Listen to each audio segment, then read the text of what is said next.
ನಮಸ್ಕಾರ ಸ್ನೇಹಿತರೆ, ಹೇಗಿದ್ರೆ ಎಲ್ಲರೂ ಚೆನ್ನಾಗಿದ್ದಾರೆ ಅನ್ಕೊಳ್ಳಿ ಸ್ನೇಹಿತರೆ. ಎಲ್ರಿಗೂ ಮೀಡಿಯಾ ಅಪ್ಡೇಟ್ ಚಾನಲಿನ ಮತ್ತೊಂದು ವಿಡಿಯೋಗೆ ತಮಗೆಲ್ರಿಗೂ ಸುಸ್ವಾಗತ ಸ್ನೇಹಿತರೆ.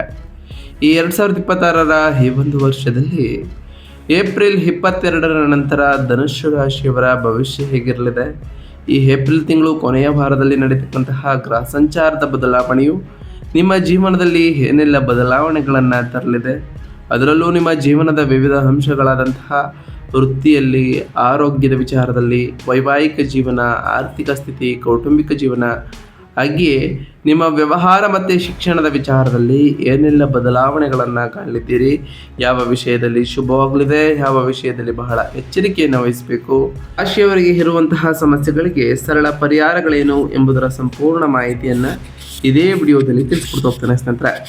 ಅದರಿಂದ ವಿಡಿಯೋನ ಸ್ಕಿಪ್ ಮಾಡದೆ ಇಲ್ಲಿಂದ ಕೊನೆ ತನಕ ನೋಡ್ತಾ ಬನ್ನಿ. ಸ್ಕಿಪ್ ಮಾಡಿ ವಿಡಿಯೋ ನೋಡೋದ್ರಿಂದ ಅಷ್ಟು ಇನ್ಫಾರ್ಮೇಷನ್ ಅರ್ಥ ಆಗೋದಿಲ್ಲ. ಸೊ ಫಸ್ಟಿಂದ ಎಂಡ್ ತನಕ ವಿಡಿಯೋನ ವಾಚ್ ಮಾಡಿ. ಹಾಗೆ ನಮ್ಮ ಈ ವಿಡಿಯೋ ಇಷ್ಟ ಆಗಿತ್ತು ಅಂದರೆ ವಿಡಿಯೋಗೆ ಒಂದು ಲೈಕ್ ಮಾಡಿ ಸ್ನೇಹಿತರೆ. ಯಾರೇನೂ ನಮ್ಮ ಚಾನಲ್ನ ಸಬ್ಸ್ಕ್ರೈಬ್ ಮಾಡ್ಕೊಂಡಿಲ್ಲ ಅವರು ಈಗಲೇ ಸಬ್ಸ್ಕ್ರೈಬ್ ಮಾಡ್ಕೊಳ್ಳಿ. ಸಬ್ಸ್ಕ್ರೈಬ್ ಮಾಡ್ಕೊಂಡು ಪ್ರತಿನಿತ್ಯ ವಿಡಿಯೋ ವಾಚ್ ಮಾಡ್ತಿರೋರಿಗೆ ಥ್ಯಾಂಕ್ ಯು ಸೋ ಮಚ್ ಅಂತ ಹೇಳ್ತಾ, ಹಾಗಾದರೆ ಈ ಏಪ್ರಿಲ್ ತಿಂಗಳು ಧನುಸ್ಸು ರಾಶಿಯವರಿಗೆ ಹೇಗಿತ್ತು, ಮೊದಲಿನಿಂದ ಕೊನೆಯ ತನಕ ಏನೆಲ್ಲ ಬದಲಾವಣೆಗಳನ್ನು ಕಾಣ್ತಾ ಬಂದಿದ್ದೀರಿ, ಈ ಏಪ್ರಿಲ್ 22ರ ನಂತರ ಏನೆಲ್ಲ ಬದಲಾವಣೆಗಳು ಆಗಲಿದೆ ಅಂತ ನೋಡ್ತಾ ಬರೋದಾದರೆ, ಮೊದಲನೇದಾಗಿ ಈ ರಾಶಿಯವರಿಗೆ ಏಪ್ರಿಲ್ ತಿಂಗಳು ತಾಳ್ಮೆಯನ್ನು ಪರೀಕ್ಷಿಸುವಂತಹ ತಿಂಗಳಾಗಿತ್ತು ಸ್ನೇಹಿತರೆ.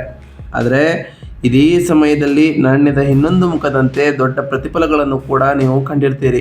ನಿಮ್ಮ 4ನೇ ಮನೆಯಾದಂತಹ ಅತ್ಯಂತ ಗ್ರಹಗಳ ಸಂಗಮವು ಉಂಟಾದ ಕಾರಣ ಸಾಕಷ್ಟು ಬದಲಾವಣೆಗಳನ್ನ ಕಾಣ್ತಾ ಬರ್ತಿದೆ ಸ್ನೇಹಿತರೆ. ವಾಹನದ ರಿಪೇರಿ ಇರ್ಬೋದು, ನಿಮ್ಮ ತಾಯಿಯ ಅನಾರೋಗ್ಯದ ವಿಚಾರದಲ್ಲಿ, ಹಾಗೆಯೇ ಆಸ್ತಿಗೆ ಸಂಬಂಧಪಟ್ಟಂತಹ ಹಠಾತ್ ವಿವಾದಗಳನ್ನು ಕೂಡ ನೀವು ಈ ಏಪ್ರಿಲ್ ತಿಂಗಳಿನಲ್ಲಿ ಕಂಡಿರ್ತೀರಿ. ಹಾಗೆ ಏಪ್ರಿಲ್ 14ರಂದು 9ನೇ ಮನೆಯ ಭಾಗ್ಯಾಧಿಪತಿಯಾದಂತಹ ಸೂರ್ಯನು ತನ್ನ ರಾಶಿ ಬದಲಾವಣೆಯನ್ನು ಮೇಷ ರಾಶಿಗೆ ಮಾಡುವ ಕಾರಣ ಇದು ಕೂಡ ನಿಮ್ಮ ಜೀವನದಲ್ಲಿ, ನಿಮ್ಮ ಮಕ್ಕಳ ಜೀವನದಲ್ಲಿ ಭಾರಿ ಯಶಸ್ಸನ್ನು ಸಾಧಿಸುವುದನ್ನು ಖಚಿತಪಡಿಸ್ತಾ ಬಂದಿದೆ. ಇದು ನಿಮ್ಮ ಎಲ್ಲ ಕೌಟುಂಬಿಕ ದುಃಖಗಳನ್ನು ಮರೆಸುವಂತೆ ಮಾಡ್ತಾ ಬಂದಿದೆ. ನಿಮ್ಮ ಲಗ್ನದ ಅಧಿಪತಿ ಗುರುವು ಕೂಡ 7ನೇ ಮನೆಯಲ್ಲಿ ಬಲಶಾಲಿಯಾಗಿ ಇರುವುದರಿಂದ ನಿಮ್ಮನ್ನು ಗೌರವಾನ್ವಿತ ಹಾದಿಯಲ್ಲಿ ಮುನ್ನಡೆಸ್ತಾ ಬಂದಿದ್ದಾರೆ. ನೀವು ಮನೆಯಲ್ಲಿನ ಸವಾಲುಗಳನ್ನು ಸಹಿಸಿಕೊಳ್ತಾ ಸಮಾಜದಲ್ಲಿ ಯಶಸ್ಸನ್ನು ಕಾಣ್ತಾ ಬಂದಿದ್ದೀರಿ ಅಂತಲೇ ಹೇಳ್ಬೋದು. ಹಾಗಾದರೆ ಈ ಧನುಸ್ಸು ರಾಶಿಯವರಿಗೆ ಏಪ್ರಿಲ್ ತಿಂಗಳಿನಲ್ಲಿ ಉಂಟಾದಂತಹ ಪ್ರಮುಖ ಗ್ರಹ ಸಂಚಾರಗಳೇನು ಅನ್ನೋದರ ವಿಚಾರಕ್ಕೆ ಬರೋದಾದರೆ, ಮೊದಲನೇದಾಗಿ ಶನಿ ಗ್ರಹದ ವಿಚಾರಕ್ಕೆ ಬಂದುಬಿಡೋಣ ಸ್ನೇಹಿತರೆ.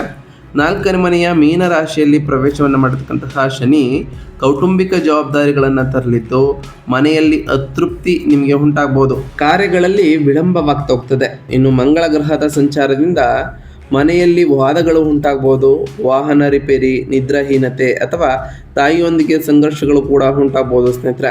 ಇನ್ನು ಬುಧನ ಸಂಚಾರದಿಂದ ಕೆಲಸದಲ್ಲಿ ವರ್ಗಾವಣೆ, ವ್ಯಾಪಾರ ಪಾಲುದಾರರೊಂದಿಗೆ ಗೊಂದಲ, ದಾಖಲೆಗಳಲ್ಲಿ ತಪ್ಪುಗಳು ಆಗ್ಬೋದು. ಅದರಿಂದ ಈ ಟೈಮ್ನಲ್ಲಿ ಬಹಳ ಎಚ್ಚರಿಕೆಯಿಂದ ಇದ್ದಿದ್ದೀರಿ. ಇನ್ನು ಸೂರ್ಯನು ಪ್ರವೇಶವನ್ನು ಏಪ್ರಿಲ್ 14ರಂದು ಮಾಡಿರೋ ಕಾರಣ ಮಕ್ಕಳಿಗೆ ಯಶಸ್ಸು ಸಿಗ್ತಾ ಬರ್ತದೆ. ಅತ್ಯುತ್ತಮವಾದಂತಹ ಬುದ್ಧಿಶಕ್ತಿ ನಿಮ್ಮದಾಗಲಿದ್ದು ತೀವ್ರವಾದಂತಹ ಸೃಜನಶೀಲತೆ ಕೌಶಲ್ಯಗಳು ನಿಮ್ಮಲ್ಲಿ ಹೆಚ್ಚಾಗ್ತಾ ಹೋಗ್ತವೆ ಅಂತಲೇ ಹೇಳ್ಬೋದು. ಹಾಗೆಯೇ ಶುಕ್ರನು ಏಪ್ರಿಲ್ 19ರಂದು ಸ್ವಕ್ಷೇತ್ರದಲ್ಲಿ ಪ್ರವೇಶವನ್ನು ಮಾಡುವ ಕಾರಣ ಸಾಕಷ್ಟು ಬದಲಾವಣೆಗಳನ್ನು ಕಾಣ್ತಾ ಬರ್ತೀರಿ. ಸೂರ್ಯನ ಸಂಚಾರವು ಈ ತಿಂಗಳು ಕೊನೆವರೆಗೂ ಕೂಡ ಸಕಾರಾತ್ಮಕವಾದ ಬದಲಾವಣೆಗಳನ್ನು ತರಲಿದೆ. ಸಾಲಗಳನ್ನು ತೀರಿಸುವ ವಿಚಾರದಲ್ಲಿರ್ಬೋದು, ಶತ್ರುಗಳ ಮೇಲುಗೈಯನ್ನು ಸಾಧಿಸ್ತಾ ಬರ್ತೀರಿ. ಸೇವಾ ವಲಯದಲ್ಲೂ ಕೂಡ ಉತ್ತಮವಾದಂತಹ ಆರ್ಥಿಕ ಲಾಭಗಳನ್ನು ಕಾಣ್ತಾ ಬರ್ತೀರಿ ಸ್ನೇಹಿತರೆ. ಇನ್ನು ಗುರುಗ್ರಹದ ವಿಚಾರಕ್ಕೆ ಬರೋದಾದರೆ, 7ನೇ ಮನೆಯ ಮಿಥುನ ರಾಶಿಯಲ್ಲಿ ಗುರು ಇರಲಿದ್ದು ವಿವಾಹದ ನಿರೀಕ್ಷೆಗಳು, ಗೌರವ ಮತ್ತು ಪ್ರತಿಷ್ಠೆ, ಹಾಗೆ ಸಂಗಾತಿಯಿಂದ ಬೆಂಬಲವೂ ಕೂಡ ಈ ರಾಶಿಯವರಿಗೆ ಸಿಗ್ತಾ ಬರ್ತದೆ ಅಂತಲೇ ಹೇಳ್ಬೋದು. ಒಟ್ಟಾರೆಯಾಗಿ ಸಾಕಷ್ಟು ಬದಲಾವಣೆಗಳನ್ನು ಈ ಏಪ್ರಿಲ್ ತಿಂಗಳಿನಲ್ಲಿ ಕಂಡಿರ್ತೀರಿ. ಹಾಗಾದರೆ ಈ ಏಪ್ರಿಲ್ 22ರ ನಂತರ ಈ ರಾಶಿಯವರ ಕೆರಿಯರ್ ವಿಚಾರದಲ್ಲಿ ಏನೆಲ್ಲ ಬದಲಾವಣೆಗಳು ಆಗಲಿದೆ ಅಂತ ನೋಡ್ತಾ ಬರೋದಾದರೆ, ಈ ತಿಂಗಳ 15 ದಿನಗಳು ಆದ ನಂತರ ಅಂದರೆ ಏಪ್ರಿಲ್ 14ರಂದು 9ನೇ ಮನೆಗೆ ಭಾಗ್ಯದ ಅಧಿಪತಿ ಸೂರ್ಯನು ಆಲ್ರೆಡಿ ಪ್ರವೇಶವನ್ನು ಮಾಡಿರೋ ಕಾರಣ ಈ ಏಪ್ರಿಲ್ ತಿಂಗಳು ಪೂರ್ತಿ ಸಾಕಷ್ಟು ಉತ್ತಮವಾದಂತಹ ಫಲಿತಾಂಶಗಳನ್ನೇ ಈ ರಾಶಿಯವರು ಕಾಣ್ತಾ ಬರ್ತೀರಿ.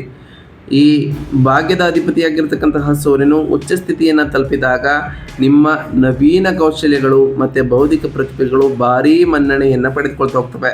ಅದರಲ್ಲೂ ಈ ರಾಶಿಯವರು IT, ಶಿಕ್ಷಣ ಅಥವಾ ಸೃಜನಶೀಲ ಕ್ಷೇತ್ರಗಳಲ್ಲಿ ಕೆಲಸ ಮಾಡುವಂಥವರಾಗಿದ್ದರೆ ಅದ್ಭುತವಾದಂತಹ ಅವಕಾಶಗಳು ಕೂಡ ಸಿಗ್ತಾ ಬರ್ತದೆ. 7ನೇ ಮನೆಯಲ್ಲಿರತಕ್ಕಂತಹ ನಿಮ್ಮ ಲಗ್ನದ ಅಧಿಪತಿ ಗುರು ಕೂಡ ನಿರಂತರವಾಗಿ ನಿಮ್ಮನ್ನು ರಕ್ಷಿಸ್ತಾ ಬರ್ತಾರೆ ಮತ್ತು ಸರಿಯಾದ ದಾರಿಯಲ್ಲಿ ಮುನ್ನಡೆಸ್ತಾ ಹೋಗ್ತಾರೆ ಅಂತಲೇ ಹೇಳ್ಬೋದು. ಇನ್ನು ಈ ರಾಶಿಯವರ ಬಿಸ್ನೆಸ್ ವಿಚಾರದ ಬಗ್ಗೆ ಮಾತನಾಡ್ತಾ ಬರೋದಾದರೆ ಬಿಸ್ನೆಸ್ ವಿಚಾರದಲ್ಲೂ ಅಷ್ಟೇ ಸ್ನೇಹಿತರೆ, ಏಪ್ರಿಲ್ 19ರಂದು 11ನೇ ಮನೆಯ ಲಾಭಾಧಿಪತಿಯಾಗಿರತಕ್ಕಂತಹ ಶುಕ್ರನು ತನ್ನ ಸ್ವಂತ ರಾಶಿಯಾದಂತಹ ವೃಷಭವನ್ನು ಪ್ರವೇಶವನ್ನು ಮಾಡಿರೋ ಕಾರಣ ಇದು ನಿಮ್ಮ ಸ್ಪರ್ಧಾತ್ಮಕ ವ್ಯವಹಾರಗಳಲ್ಲಿ ನಿಮಗೆ ಮೇಲುಗೈ ಸಾಧಿಸಲು ಬಹಳಷ್ಟು ಸಹಾಯವನ್ನು ಮಾಡಲಿದೆ. ಸೇವಾ ಆಧಾರಿತ ವ್ಯವಹಾರಗಳು, ಆಸ್ಪತ್ರೆಗಳು ಹಾಗೆ ಫಾರ್ಮಾಕ್ಯೂಟಿಕಲ್ಸ್ಗಳಲ್ಲಿ ಕೆಲಸ ಮಾಡ್ತಿರುವವರೆಗೂ ಕೂಡ ಅಸಾಧಾರಣವಾದಂತಹ ಆರ್ಥಿಕ ಧನಲಾಭಗಳು ಬರಲಿದೆ ಅಂತಲೇ ಹೇಳ್ಬೋದು. ಇನ್ನು ಈ ರಾಶಿಯವರ ಹಣಕಾಸು ಮತ್ತು ಸಂಪತ್ತಿನ ವಿಚಾರಕ್ಕೆ ಬರೋದಾದರೆ ಸಂಪತ್ತಿನ ವಿಚಾರದಲ್ಲೂ ಕೂಡ ಈ ಏಪ್ರಿಲ್ 14ರಂದು ಸೂರ್ಯನು ಪ್ರವೇಶವನ್ನು ಮಾಡುವ ಕಾರಣ ಊಹಾಪೋಹ ಅಥವಾ ಇಂದಿನ ಹೂಡಿಕೆಗಳ ಮೂಲಕ ಹಠಾತ್ ಆರ್ಥಿಕ ಲಾಭಗಳನ್ನು ಕಾಣ್ತಾ ಬರ್ತೀರಿ. ಹಾಗೆಯೇ ಇದಲ್ಲದೆ ಏಪ್ರಿಲ್ 19ರಂದು 6ನೇ ಮನೆಯಲ್ಲಿ 11ನೇ ಮನೆಯ ಅಧಿಪತಿ ಶುಕ್ರನು ಬಲವಾಗಿ ನೆಲೆಸಿರೋ ಕಾರಣ ಈ ಏಪ್ರಿಲ್ 22ರ ನಂತರವೂ ಕೂಡ ನಿಮಗೆ ಬರಬೇಕಾದಂತಹ ಹಳೆಯ ಬಾಕಿ ಹಣವು ಕೂಡ ಸುಲಭವಾಗಿ ವಸೂಲಿಯಾಗ್ತಾ ಹೋಗ್ತದೆ. ನಿಮ್ಮ ಸ್ವಂತ ಸಾಲಗಳನ್ನು ತೀರಿಸುವಂತಹ ಬುದ್ಧಿ ನಿಮಗೆ ದೊರೆತು ಹೋಗ್ತದೆ ಸ್ನೇಹಿತರೆ. ಹೊಸ ಹೊಸ ಮಾರ್ಗಗಳನ್ನು ಕೂಡ ಕಂಡುಕೊಳ್ತಾ ಹೋಗ್ತೀರಿ. ಇನ್ನು ಆರೋಗ್ಯದ ವಿಚಾರಕ್ಕೆ ಬರೋದಾದರೆ ಆರೋಗ್ಯದ ವಿಚಾರದಲ್ಲೂ ಕೂಡ ಈ ಏಪ್ರಿಲ್ ತಿಂಗಳ ಮೊದಲ ವಾರದಲ್ಲಿ ಸಾಕಷ್ಟು ಬದಲಾವಣೆಗಳನ್ನು ಕಂಡಿರ್ತೀರಿ. ಹಾಗೆಯೇ 7ನೇ ಮನೆಯಲ್ಲಿ ಲಗ್ನದ ಮನೆಯಲ್ಲಿ ಗುರುವಿನ ಶುಭ ದೃಷ್ಟಿಯು ಈ ರಾಶಿಯವರಿಗೆ ಸಮಸ್ಯೆಗಳನ್ನು ತ್ವರಿತವಾಗಿ ನಿಯಂತ್ರಣಕ್ಕೆ ತರುವುದಕ್ಕೆ ಖಚಿತವನ್ನು ಕೂಡ ಪಡಿಸ್ತಾ ಬರ್ತದೆ.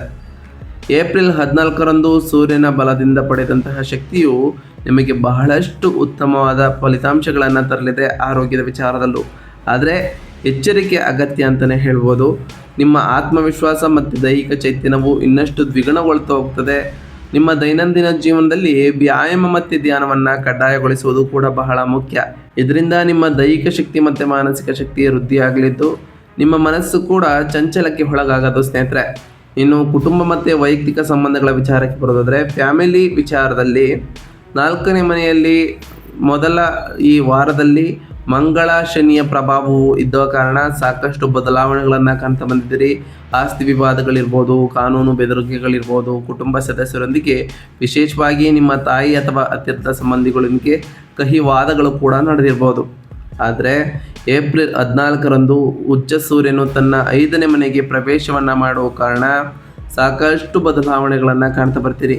ನಿಮ್ಮ ಮಕ್ಕಳು ಅಸಾಧಾರಣವಾದಂತಹ ಪ್ರಗತಿಯನ್ನು ಕಾಣ್ತಾ ಬರ್ತಾರೆ, ಉತ್ತಮವಾದಂತಹ ಯಶಸ್ಸನ್ನು ಕಾಣ್ತಾ ಬರ್ತಾರೆ. ಹಾಗೆ ವಿಜಯಗಳು ವಿವಾದಗಳನ್ನು ಮರೆಮಾಚಿ ನಿಮ್ಮ ಮನೆಯನ್ನು ಅಪಾರ ಸಂತೋಷದಿಂದ ತುಂಬಲಿದೆ ಅಂತಲೇ ಹೇಳ್ಬೋದು. ಹೆಚ್ಚುವರಿಯಾಗಿ ಹೇಳಬೇಕಂತಂದರೆ ನಿಮ್ಮ ಲಗ್ನದ ಅಧಿಪತಿ ಗುರುವು ಕೂಡ 7ನೇ ಮನೆಯಲ್ಲಿ ಇರೋ ಕಾರಣ ನಿಮ್ಮ ಜೀವನ ಸಂಗಾತಿಯು ಬಂಡೆಯಂತೆ ನಿಮ್ಮ ಬೆಂಬಲಕ್ಕೆ ನಿಲ್ತಾ ಹೋಗ್ತಾರೆ. ಒಟ್ಟಾರೆಯಾಗಿ ಈ ಏಪ್ರಿಲ್ ಕೊನೆಯ ವಾರವೂ ಕೂಡ ಬಹಳಷ್ಟು ಸಕಾರಾತ್ಮಕ ಬದಲಾವಣೆಗಳನ್ನು ಕಾಣ್ತಾ ಬರ್ತೀರಿ ಅಂತಲೇ ಹೇಳ್ಬೋದು.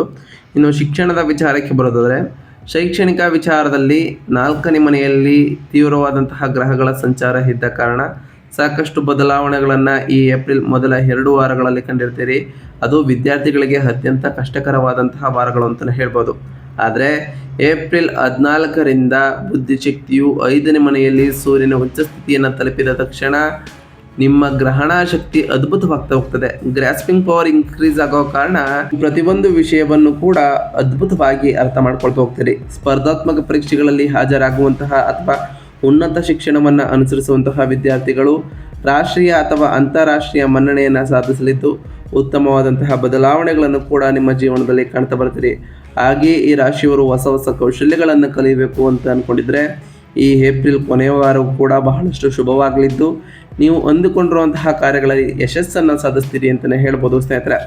ಒಟ್ಟಾರೆಯಾಗಿ ಈ ಏಪ್ರಿಲ್ ತಿಂಗಳು ಒಂದಿಷ್ಟು ಸಕಾರಾತ್ಮಕ ಬದಲಾವಣೆಗಳನ್ನು ಕಾಣ್ತಾ ಬಂದರೆ ಈ ಕೊನೆಯ ವಾರದಲ್ಲಿ ಅದರಲ್ಲೂ ಏಪ್ರಿಲ್ 22ರ ನಂತರ ಸಾಕಷ್ಟು ಒಳ್ಳೆಯ ಫಲಿತಾಂಶಗಳನ್ನು ಕಾಣ್ತಾ ಬರ್ತೀರಿ. ಈ ರಾಶಿಯವರು ಮಾಡಬೇಕಾಗಿರುವಂತಹ ಸರಳ ಪರಿಹಾರ ಕ್ರಮಗಳೇನು ಅಂತ ನೋಡ್ತಾ ಬರೋದಾದ್ರೆ ನಿಮ್ಮ 4ನೇ ಮನೆಯಲ್ಲಿ ಉಂಟಾದಂತಹ ತೀವ್ರವಾದಂತಹ ಮಂಗಳ ಶನಿ ಮತ್ತು ನೀಚ ಸ್ಥಾನದಲ್ಲಿ ಬುಧ ದೋಷಗಳನ್ನು ಹೋಗಲಾಡಿಸಲು ಹಾಗೆ ಸೂರ್ಯಗ್ರಹದ ಅನುಗ್ರಹವನ್ನು ಪಡೆಯಲು ನೀವು ಮಾಡಬೇಕಾಗಿರೋದು ಇಷ್ಟೇ ಸ್ನೇಹಿತರೆ. 10ನೇ ಮನೆಯ ಬುಧ ನೀಚ ಸ್ಥಿತಿಯನ್ನು ತೆಗೆದುಹಾಕಲು ನಿಮ್ಮ ಕೆಲಸದ ಸ್ಥಳದಲ್ಲಿ ಗೊಂದಲವನ್ನು ನಿವಾರಿಸಲು ಪ್ರತಿ ಬುಧವಾರದಂದು ಶ್ರೀ ವಿಷ್ಣು ಸಹಸ್ರನಾಮವನ್ನು ಪಠಿಸ್ತಾ ಬನ್ನಿ. ಇದರಿಂದ ಸಾಕಷ್ಟು ಬದಲಾವಣೆಗಳನ್ನು ಕಾಣೋದ್ರ ಜೊತೆಗೆ ನಿಮ್ಮಲ್ಲಿ ಧೈರ್ಯ ಮತ್ತು ಶಾಂತಿ ಹೆಚ್ಚಾಗ್ತಾ ಬರ್ತದೆ. ಹಾಗೆಯೇ ಮನೆಯಲ್ಲಿ ಅಶಾಂತಿ, ಕೋಪ ಮತ್ತು ಆಸ್ತಿಗೆ ಸಂಬಂಧಪಟ್ಟಂತಹ ಕಾನೂನು ವಿವಾದಗಳನ್ನು ಕಡಿಮೆ ಮಾಡಲು ಪ್ರತಿ ಮಂಗಳವಾರ ಮತ್ತು ಶನಿವಾರದಂದು ಹನುಮಂತನನ್ನು ಆರಾಧಿಸಿ ಹನುಮಾನ್ ಚಾಲಿಸವನ್ನು ಪಠಿಸ್ತಾ ಬನ್ನಿ ಸ್ನೇಹಿತರೆ. ಇದರಿಂದ ಸಾಕಷ್ಟು ಬದಲಾವಣೆಗಳನ್ನು ಕಾಣ್ತಾ ಬರ್ತೀರಿ ಅಂತಲೇ ಹೇಳ್ಬೋದು. ಪ್ರತಿ ಶುಕ್ರವಾರದಂದು ತಾಯಿ ಜಗನ್ಮಾತೆಯಾದಂತಹ ಲಕ್ಷ್ಮೀದೇವಿಗೆ ಪೂಜೆಯನ್ನು ಸಲ್ಲಿಸಿ, ಲಕ್ಷ್ಮೀದೇವಿಗೆ ಪ್ರಿಯವಾಗಿರುವಂತಹ ಬಿಳಿ ಹೂಗಳನ್ನು ಅರ್ಪಿಸಿ ಪೂಜೆಯನ್ನು ಸಲ್ಲಿಸೋದ್ರಿಂದ ಕೂಡ ಸಾಕಷ್ಟು ಬದಲಾವಣೆಗಳನ್ನು ಕಾಣುವುದರ ಜೊತೆಗೆ ನಿಮ್ಮ ಮನೆಯಲ್ಲಿ ಸುಖ ಸಮೃದ್ಧಿಯ ಜೊತೆಗೆ ಸಂಪತ್ತು ಕೂಡ ಹೆಚ್ಚಾಗಲಿದೆ. ಹಾಗೆ ಪ್ರತಿ ಗುರುವಾರದಂದು ಓಂ ಗುರುಭ್ಯೋ ನಮಃ ಎಂಬ ಮಂತ್ರವನ್ನು ಜಪಿಸಿ, ಪ್ರತಿ ಶನಿವಾರದಂದು ಓಂ ಶಂ ಶನೈಶ್ವರಾಯ ನಮಃ ಎಂಬ ಮಂತ್ರವನ್ನು ಜಪಿಸೋದರ ಜೊತೆಗೆ ಶನಿದೇವರಿಗೆ ಪ್ರಿಯವಾಗಿರುವಂತಹ ಕಪ್ಪು ಎಳ್ಳಿನ ಬತ್ತಿಯನ್ನು ಹಚ್ಚುತ್ತಾ ಬನ್ನಿ ಸ್ನೇಹಿತರೆ. ಇದು ಕೂಡ ನಿಮ್ಮ ಜೀವನದಲ್ಲಿ ಸಕಾರಾತ್ಮಕ ಬದಲಾವಣೆಗಳನ್ನು ತರಲಿದೆ ಅಂತಲೇ ಹೇಳ್ಬೋದು. ನಾವು ತಿಳಿಸ್ಕೊಟ್ಟಿರುವಂತಹ ಈ ಎಲ್ಲ ಸರಳ ಪರಿಹಾರಗಳನ್ನು ಈ ರಾಶಿಯವರು ಮಾಡ್ತಾ ಬಂದರೆ ಸಾಕಷ್ಟು ಬದಲಾವಣೆಗಳನ್ನು ಕಾಣ್ತಾ ಬರ್ತೀರಿ ಅಂತ ಹೇಳ್ತಾ, ಇದಾಗಿತ್ತು ಇವತ್ತಿನ ಒಂದು ವಿಡಿಯೋ ಸ್ನೇಹಿತರೆ. ವಿಡಿಯೋ ಇಷ್ಟ ಆಗಿತ್ತು ಅಂದರೆ ವಿಡಿಯೋಗೆ ಒಂದು ಲೈಕ್ ಮಾಡಿ. ಯಾರೇನೂ ನಮ್ಮ ಚಾನಲ್ನ ಸಬ್ಸ್ಕ್ರೈಬ್ ಮಾಡ್ಕೊಂಡಿಲ್ಲ ಅವರು ಈಗಲೇ ಸಬ್ಸ್ಕ್ರೈಬ್ ಮಾಡ್ಕೊಳ್ಳಿ. ಸಬ್ಸ್ಕ್ರೈಬ್ ಮಾಡ್ಕೊಂಡು ಪ್ರತಿನಿತ್ಯ ವಿಡಿಯೋ ವಾಚ್ ಮಾಡ್ತಿರೋರಿಗೆ ಥ್ಯಾಂಕ್ ಯು ಸೊ ಮಚ್ ಅಂತ ಹೇಳ್ತಾ, ಹಾಗೆ ಕಮೆಂಟ್ನಲ್ಲಿ ಓಂ ಶನೈಶ್ವರಾಯ ನಮಃ, ಓಂ ಗುರುಭ್ಯೋ ನಮಃ, ಓಂ ಲಕ್ಷ್ಮೀನಾರಾಯಣಾಯ ನಮಃ, ಓಂ ಹನುಮಂತಾಯ ನಮಃ, ಓಂ ಸೂರ್ಯದೇವಾಯ ನಮಃ ಎಂದು ಕಮೆಂಟ್ ಮಾಡಿ ಸ್ನೇಹಿತರೆ. ಆ ಶನಿದೇವರು, ಮಂಗಳದೇವ, ಗುರುದೇವ, ಲಕ್ಷ್ಮೀನಾರಾಯಣ, ಸೂರ್ಯದೇವ ನಿಮಗೆ ಆಯುಷ್ಯ, ಆರೋಗ್ಯ, ಸಮೃದ್ಧಿಗಳನ್ನು ಕೊಟ್ಟು ಕಾಪಾಡಲಿ ಅಂತ ಆ ದೇವರಲ್ಲಿ ಕೇಳ್ಕೊಳ್ತಾ ಇವತ್ತಿನ ಒಂದು ವಿಡಿಯೋನ ಮುಗಿಸ್ತಿದ್ದೀನಿ ಸ್ನೇಹಿತರೆ. ಸಿಗ್ತೀನಿ ಮತ್ತೊಂದು ವಿಡಿಯೋದೊಂದಿಗೆ. Thank you for watching.